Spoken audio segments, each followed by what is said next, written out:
Delighted to be joined now by former BBC executive Roger Bolton. Very good morning, good afternoon to you, Roger. Good morning, good afternoon. Thanks for joining us. I want to talk to you first about Tim Davie, the BBC Director General, who yesterday talked about how Britain Britain's having a crisis of trust and how the BBC has a role in tackling that. I would very much say that the BBC is part of the cause of the crisis of trust part of the problem rather than part of the solution. But do you think it can be part of the solution? Yeah, well, I disagree with you. I mean, I think you and your organisation have as much responsibility as the BBC. You clearly give very valid opinions, but one-sided opinions. Others give that. What we've got down generally in society is a breakdown in trust against the background of an uneasy society in a whole range of ways. So I think that it's not just a problem for the BBC, it's a problem for all of us, including you. I love the pointing. I mean, here's the thing, though. The BBC is funded by taxes. People go to prison if they don't pay their TV licence, ultimately. We are a choice of people to fund by listening and advertising and the like. I'm employed to give my opinion. We hear lots of different opinions. We challenge people. I challenge people who I agree on a lot of things. But the BBC... No. The BBC has a very different role because they are a state broadcaster. I agree, but they also have to compete with people like yourselves who express what you say is common sense, but in my view is often a one-sided approach to complex problems. Common sense is fairly one-sided. Well, maybe, but for example, on immigration issues, whatever, I haven't seen on your network something which says, on the one hand, you've the difficulties of integration and immigration. Mm-hmm. On the other hand, you've got an ageing population, mm-hmm. social service primarily provided by people, immigrants and others, that if we wish to stop immigration... Social services aren't provided largely by immigrants. I wouldn't say that because it's not true. No, all right, no. Would you accept that a very significant number of the people who work in social care, particularly with old people, are people from an immigrant background? In certain areas in the southeast, yes, but that's not actually the case in most of the country. Well, I question that. But anyway, the point I'm making... Sorry, I know the facts. These issues are complex. And I know enough about them to be able to tackle those complexities. Now, here's the difference. The BBC is a completely different kettle of fish because it is funded by people. Even if they don't want to fund it, they have to fund it. It's funded by the state. And this is the key thing. In terms of crisis of trust, when we talk about, we've got the BBC where they won't refer to, for instance, Hamas as a terrorist organisation. They were basically, after months, persuaded to say that it was prescribed by various the UK, US and various other governments.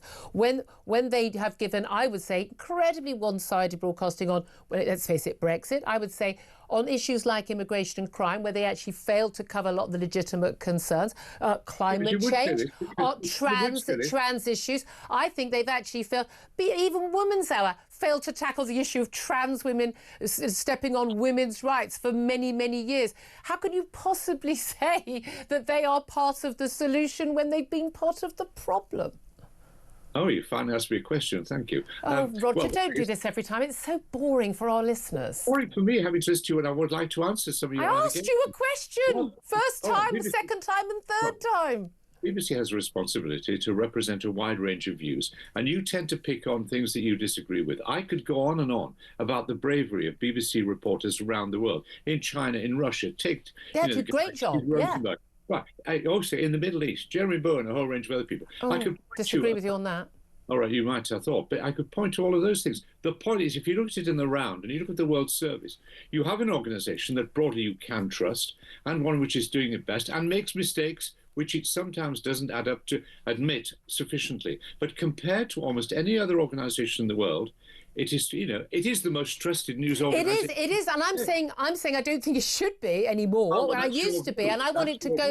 I'm not a defund the BBC person. I want it to go back to what it used to be. But you say yes, actually, some of the war reporting is absolutely. That said, I think their coverage in the Middle East, I think is an abomination. I think it's an outrage. A lot of their coverage of what goes on in the Middle East. But you mentioned all these other things. There's been some amazingly very brave reporting in Russia and places. I absolutely agree with you. However, when you push a trans ideology, which is completely mad, when you only allow one side of the debate on climate change, when you only push an agenda on immigration, which they have done repeatedly, you're not providing both sides of the story. You're not informing people. They're not part of trust.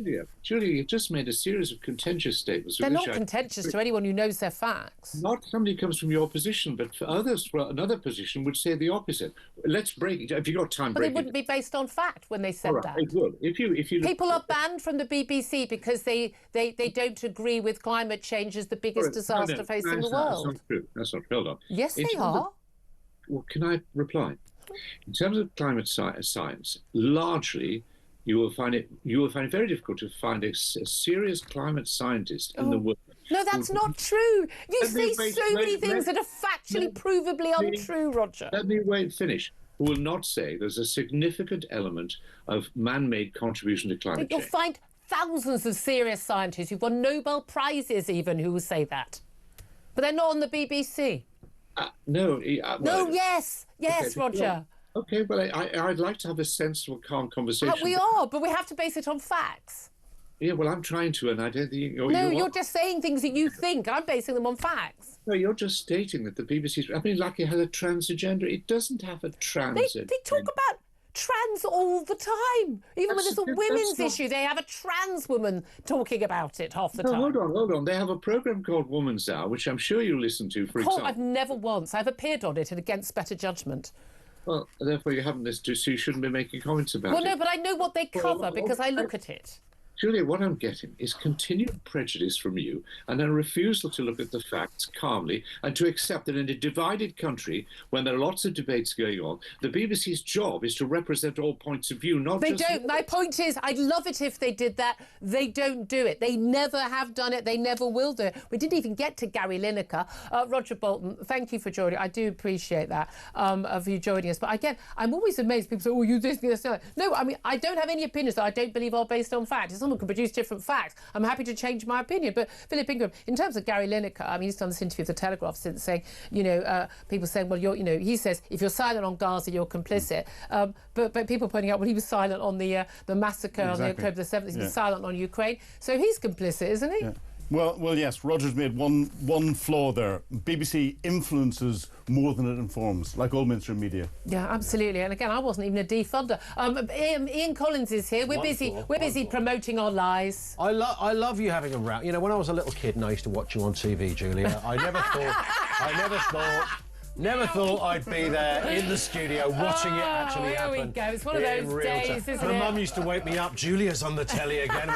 We'd all gather round. But they've lost our trust, haven't they? They really have. Unbelievably. They really have. Always good to have Roger on there. I know, we love Roger, really. But again, I'm right, you're wrong, Roger. I'm done for the day.